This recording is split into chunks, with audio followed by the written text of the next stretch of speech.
galit ka sa mami mo. But she's still your mother. Don't disrespect her! Ang susunod na programa ay rated PG. Ito ay nangangailangan ng patnubay at gabay ng magulang para sa mga batang manonood. Ikaw ang bawat sana sa lahat ng hiling sa hirap.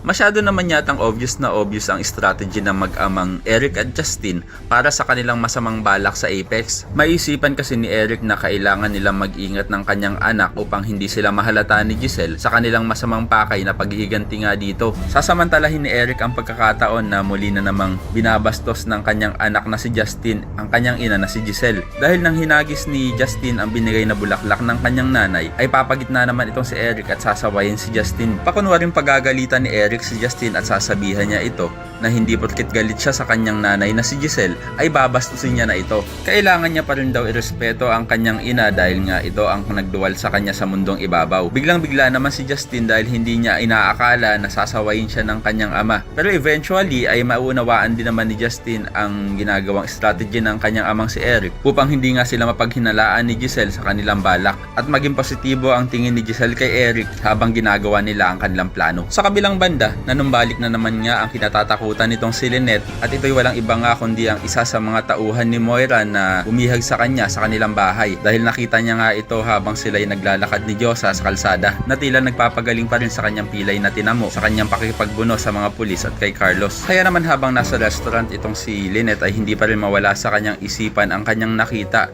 at maya-maya ay biglang may lalapit sa kanya na isang lalaki at maitutulak niya pa nga ito. Pero ito lang pala ay si RJ na nilapitan siya. Kaya naman hindi na maiiwasan ni Lynette na mapayakap sa kanyang dating jowa. Kaya naman ko isa ka rin sa mga umaasang sana wag tuluyang mabulag ng mag-amang demonyito na sila Eric at Justin itong si Giselle at mahalata ni Giselle ang pagpapanggap nitong si Eric ay pakilike ang video na ito and don't forget to subscribe. Thanks for watching and see you next time. Bye bye!